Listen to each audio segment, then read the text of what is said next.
And it's been a week since disgraced former Governor General Julie Payette resigned. This after a blistering report was made public into her workplace conduct, with employees alleging harassment and a toxic and hostile work environment. But it is the terms of her resignation that is now raising eyebrows. Despite the allegations against her, Payette could still receive upwards of $350,000 a year in severance and allowance under the Governor General's Act. For a closer look, we're joined by Howard Levitt, employment and labor relations lawyer at Levitt LLP. Good morning to you, Howard. Good morning. Thanks for having me. Thanks for joining us. And so why is she being given this big annuity and allowance despite the allegations against her? Well, because the Governor General's Act says that is what she gets for the rest of her life, millions of dollars for this disgraced person who was our Governor General, who didn't act in any way with the decorum expected. Now, there isn't a solution. The government can move to amend the legislation to deprive her of it, and I hope they do that. And so would this be allowed at all in the private sector? No. If she was forced to resign for cause like this in the private sector, she would not get a nickel. Right, and you touched on what the government should do. Let's talk a little bit more about that. So what could the government do instead of giving her this big chunk of cash every year?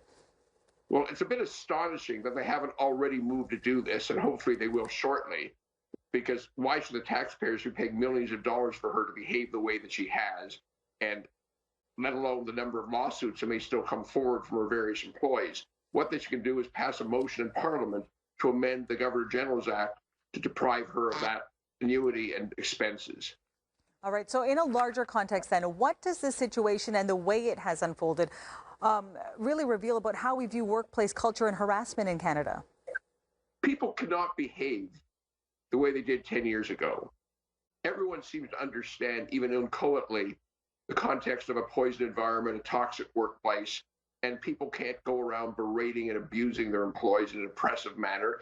And if they do, there are legal consequences. Employees can claim constructive dismissal. Employees can sue for negligence. Employees can sue for intentional infliction of emotional distress. There's many legal remedies available. And besides, how are you going to attract anyone to a workplace like that? Ever. Yeah, really. And so many of these allegations are so shocking. So let's talk more about the legal recourse that her former employees have. Is there a certain amount of time they have to really take action? What could this mean for them? What could they possibly see happen in their favor? Well, they have 2 years to sue, but as a reality, people should move quickly, because the more you delay, the more the court wonders how serious the claim is in a psychological context. So move quickly. There's no advantage in waiting.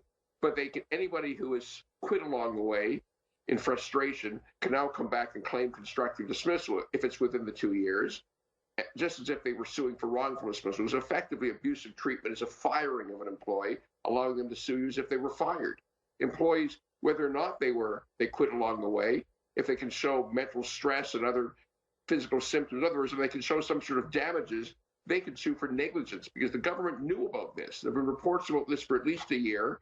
We knew about her similar conduct in her previous job. So the government was negligent in letting her stay in office so long and waiting so long to do the investigation. So every one of them would have a claim for negligence if they can show damages. And finally, they can sue her personally for inflicting mental stress on them. And that's a relatively new lawsuit in Canada, but becoming more increasingly pursued all the time. All right. Howard Levitt, employment and labor relations lawyer at Levitt LLP. Thanks so much for your insight this morning. Well, thanks so much for having me. Have a great day. Cicely Tyson, who